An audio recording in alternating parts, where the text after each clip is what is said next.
Ano kasi ang ginagawa mo doon sa kwarto ng Tita Ivy mo? Tingnan ko lang po yung gamit ni Tita Ivy. I want to know na baka may tinatago sa atin si Tita Ivy. Kung siya talaga magiging next mommy ko. I want to know if she's hiding anything. Anak, mali ang makialam ng gamit ng iba. Lalo pat hindi ka nagpapaalam. Oh, ano sasabihin mo kay Tita Ivy mo? Sorry po, Tita Ivy. Hindi ko na uulitin. Hindi na ako makikialam ng gamit ninyo. Daisy, it's okay. I forgive you. Alam mo namang mahal na mahal ko kayo ng daddy mo, di ba? Bong, I understand kung bakit nagkakaganito si Daisy. I guess nasira yung credibility ko sa kanya with what happened during the wedding. But I'll make sure. I will do anything and everything para mabalik lang yung tiwala niyo sa akin. Ganito na lang. Bakit hindi na lang tayo lumabas dalawa? Yung tayo dalawa lang. As in, let's get to know each other more. Ano sa tingin mo? Okay? Hello? Mang Ador, si Camila po ito. Si Daisy po ba nandyan sa inyo? Sino po kasama? Sige po, salamat po. Oh, ano sabi ni Mang Ador? Wala pa raw si Daisy sa bahay. Nasa labas pa. Kasama si Ivy. Oh, bakit para naman gigil na gigil ka naman dyan? Ay, hindi no.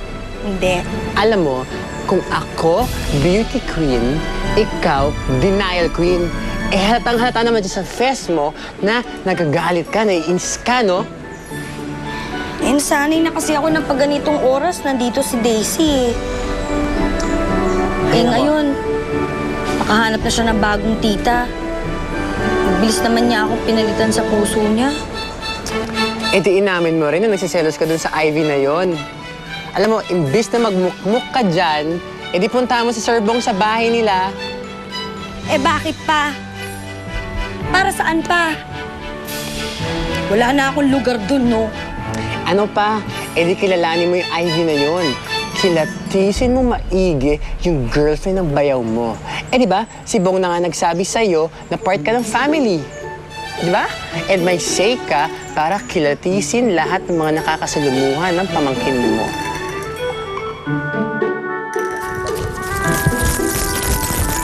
Hoy, sandali lang, Daisy! Tita, bilisan niyo po! Pulin po natin yung butterfly! Saan siya pupunta? Ano ba yung mapagod ako sa'yo niyan eh? Mamaya mo na habulin yun. Paano po yung butterfly? Ano ba yan? May makikita ka namang iba dyan. Magpahinga muna tayo. Gusto ko po maglaro eh. Akala ko po pa magbabanding tayo. Di ba pwede naman tayo magbanding ng... Eto, nakaupo lang.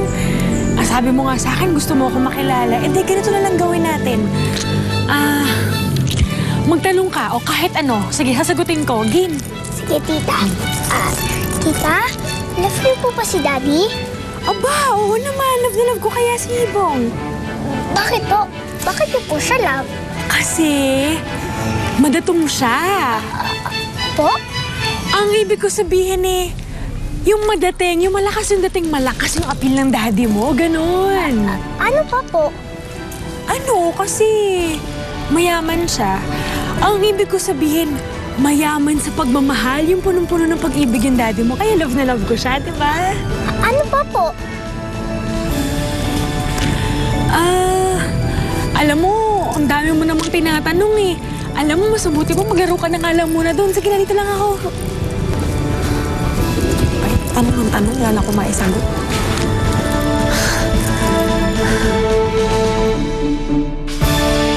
Salamat dito, ha? Masarap ba? Sobra, nag-abala ka pa. Sayang nga, hindi mo naabutan si Daisy kasi umalis sila ni Ivy. Sensya ka. Force of habit. Hindi, alam mo, hindi naman talaga si Daisy yung pinunta ko dito. Pumunta ako dito kasi dahil sa'yo. Sa akin? Bakit? Bong, medyo curious kasi ako. Yung si Ivy, ilang taon na ba kayong magkarelasyon nun? Mga 2 years na, on and off. Pero alam mo naman, madalas nagkakahiwalay din kami at nagkakabati. Alam mo naman mga couples, di ba? Away-bati, away-bati. Talaga? So, paano yun? Pag nag-aaway kayo, sino may kasalanan? Ano, sinasaktan ka ba niya? Si Daisy ba? Sinasaktan niya? Ay, hindi. In fact, pag nag-aaway kami, ako may kasalanan. Oo, ako may dahilan kung ba't kami nag-LQ. Okay. Pasensya ka na, natanong ko. Kasi, basta ako, gusto ko lang maayos ang pamangkin ko. Ang concern ko sa pamangkin ko ay sobra. Ay. Yung kapakanan niya, gusto ko mabuti. Kaya natatakot ako na baka kung sino-sino lang dyan ang mag-alaga sa kanya na hindi naman naalagaan. Ay, nako, Camila. Ay! There's nothing to worry, ha? Daisy is in good hands with Ivy. Bakit?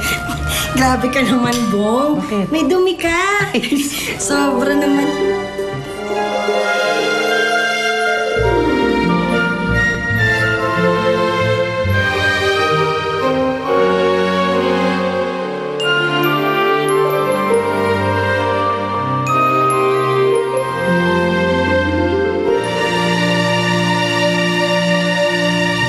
Sarap ba? Harap. Tita Camila! Daisy! Daisy! Hello. Uy, kamusta lakad din yun? Nag-enjoy ka ba? Opo, Daddy. Next time, sana kasama kayo ni Tita Camila. Ay naman, oo naman, syempre. Naku, I'm sure nagutom ka. Kaya mabuti pa, kumain ka nitong masarap na buko pie na binili ko. Actually, may binili din ako. Ito nga, chocolate cake. Alam mo, dumaan kasi kami ni Daisy sa bake shop. Ito daw yung gusto niyang merienda. Masarap Chocolate cake? Hello? Ang tamis-tamis niyan eh. Hindi kaya magka-diabetes yung bata dyan, ang bata-bata pa? Diabetes? Sabihin mo naman, bawal. Hoy, excuse me. Anong diabetes? Di mo ba nakikita to? 7 years old pa lang yung bata. Agad-agad. Hoy, Camila, huwag kang praning, no? Tingnan mo naman tong dala mo. Ano ba yan? Parang wala namang lasa to eh. Tsaka, ang pangit ng itsura. Oh, pangit. Anong pangit dyan? Ikaw ang pangit. Ano? Ay, May sinasabi ka ba?